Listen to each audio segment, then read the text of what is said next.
अस्सलाम वालेकुम एवरीवन, कैसे हैं आप सब लोग। आई होप कि आप सब लोग बिल्कुल ठीक होंगे, खैरियत से होंगे और मसरूफ़ होंगे अपनी अपनी रूटीन में। मैं भी बिल्कुल ठीक हूँ, खैरियत से हूँ। तो जी आप सभी को मेरी तरफ से ईद उल अज़हा बहुत बहुत मुबारक हो। अल्लाह ताला हम सभी की कुर्बानियों को कबूल व मंजूर फरमाए। तो आज आपके साथ शेयर करने वाली हूँ कि मेरा ईद उल अज़हा का दिन कैसा गुजरता है। जैसे कि आप सभी को मालूम है कि ईद उल अज़हा हमारा ख़ास फेस्टिवल है और इस दिन हम कर रहे होते हैं जानवरों की कुर्बानी। जिनको नहीं मालूम उनको बताना तो इम्पॉर्टेंट है ना। तो चलिए चलते हैं किचन के अंदर और आज मीठे में बन रहा है उम्मे अली। सो उम्मे अली को मैं बना रही हूँ डिफरेंट तरीके से, आप भी एक बार ज़रूर ट्राई कीजिएगा। सो मैंने सबसे पहले दूध को अच्छे से बॉईल कर लिया था, फिर मैंने इसके अंदर रस मलाई का एक पैकेट ऐड कर दिया। बहुत ही अमेजिंग लगता है, एक बार ज़रूर ट्राई कीजिएगा।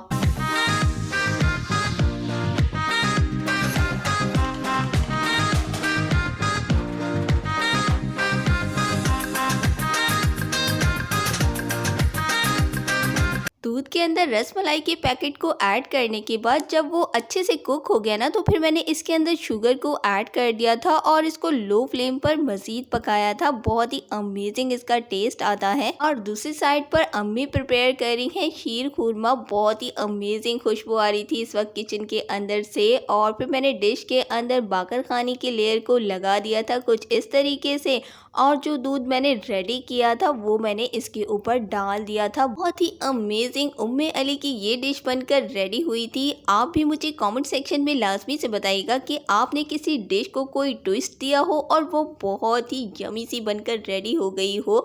एनीवे सभी चीज़ों को फिर दस्तरखान पर लगा दिया था और फिर जब सभी ईद की नमाज पढ़कर आ गए, फिर हम सभी ने मिलकर नाश्ता किया था।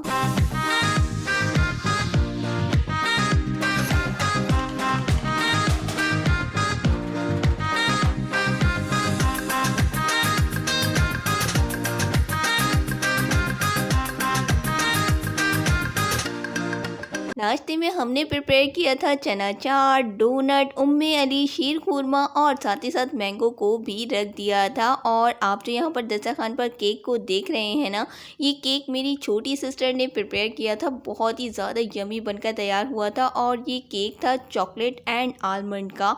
और साथ ही साथ मीठे दही बड़े भी प्रिपेयर किए थे। अगर आपने मेरे चैनल को अभी तक सब्सक्राइब नहीं किया ना, तो सब्सक्राइब कर दीजिए मेरे चैनल को। और जिन्होंने मेरे चैनल को अभी न्यू ज्वाइन किया है, इनको भी मैं वेलकम करती हूँ।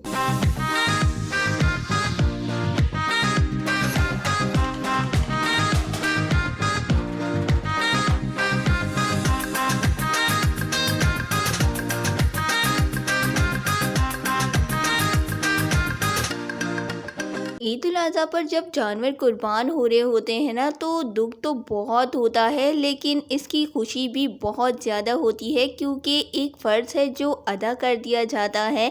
एनीवे कमेंट सेक्शन में लाजमी से बताइएगा कि आपकी ईद कैसी गुजर रही है। मेरी ईद तो बहुत ही ज़्यादा अच्छी गुजर रही है। अच्छा, ईद उल अज़हा पर ना बिल्कुल भी टाइम नहीं मिलता है, इतने ज़्यादा बिजी दिन गुजरते हैं। और मेरे दिन तो इतने ज़्यादा बिजी गुजर रहे थे कि बिल्कुल भी टाइम ही नहीं मिल पा रहा था कि मैं ब्लॉग को अपलोड कर दूं। यहाँ पर मेरे बाबा उम्मे अली को खा रहे हैं, बाबा को बहुत ही ज़्यादा पसंद आई थी ये डिश।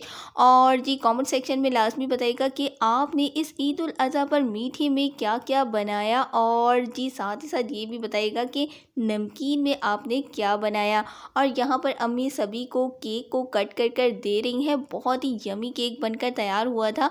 इसमें जो चॉकलेट का टेस्ट है ना, बहुत ही ज़्यादा अमेजिंग आ रहा था। आप देख सकते हैं कि केक की लेयर्स कितनी ही ज़्यादा अच्छी बनकर तैयार हुई हैं। और ये केक मेरी छोटी सिस्टर ने प्रिपेयर किया था। इंशाल्लाह ताला इसकी रेसिपी मैं आपके साथ ज़रूर शेयर करूँगी। बहुत ही यमी बनकर तैयार हुआ था और सभी को बहुत ही ज़्यादा अच्छा लगा था। कमेंट सेक्शन में लाजमी से बताइएगा कि आपको आलमंड और चॉकलेट का जो कॉम्बिनेशन है वो कैसा लगता है। एनीवे हम सभी ने बहुत ही अमेजिंग सा ब्रेकफास्ट किया और ब्रेकफास्ट से फ्री होने के बाद कुर्बानी हो चुकी दी थी अल्हम्दुलिल्लाह। और जी इसके बाद अम्मी ने सभी को डिस्ट्रीब्यूट कर दिया था। यहाँ पर अम्मी सभी पैकेट्स बना रही हैं कि किसके घर देना है, इसके घर देना है, उनके घर देना है। यकीनन आपके घर पर भी ऐसा ही हो रहा होगा। अच्छा, इस ईद उल अज़हा की जो रौनक होती है ना, उसकी तो बात ही अलग होती है। कोई आ रहा होता है और कोई जा रहा होता है। एनीवे, ईद उल अज़हा की जो दिन होते हैं ना,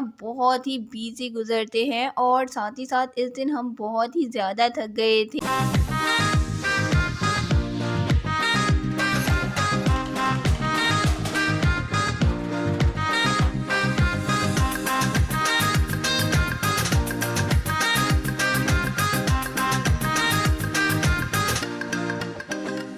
एनीवे, हम अम्मी की हेल्प करवाते जा रहे थे क्योंकि साथ ही साथ दोपहर का खाना भी प्रिपेयर करना था। जैसा कि सभी के घरों पर होता है कि इस दिन तो मस्ट कलेजी ही बनती है, बट साथ ही साथ अम्मी ने कोरमा भी प्रिपेयर कर लिया था। अगर किसी ने कलेजी नहीं भी खानी होगी ना, तो वो कोरमे को अच्छे से खा लेगा। सो अम्मी ने रोटियां बाहर से ऑर्डर कर दी थी और हमने मज़े से अपना लंच एंजॉय किया था। अच्छा, कोरमे और कलेजी की रेसिपी मैं रिकॉर्ड नहीं कर पाई थी क्योंकि टाइम बहुत शॉर्ट था और करने के लिए बहुत कुछ था। अगर आप कोरमे और कलेजी की बहुत ही अमेजिंग सी रेसिपी स्टेप बाय स्टेप देखना चाहते हैं ना, तो आप हमारे cooking channel happy delicate food पर जाकर बहुत ही अमेजिंग सी कोरमे और कलेजी की रेसिपी को स्टेप बाय स्टेप देख सकते हैं।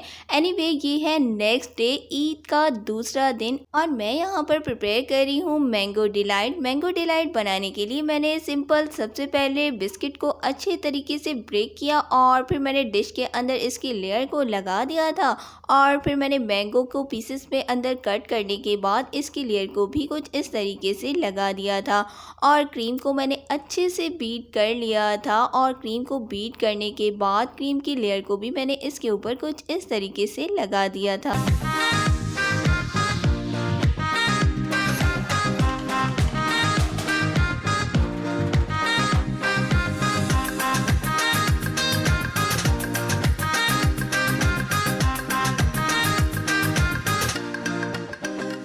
क्रीम की लेयर को लगाने के बाद मैंने मैंगो के पीसेस को इसके ऊपर कुछ इस तरीके से रख दिया था और बहुत ही अमेजिंग सा मैंगो डिलाइट बनकर रेडी हुआ था।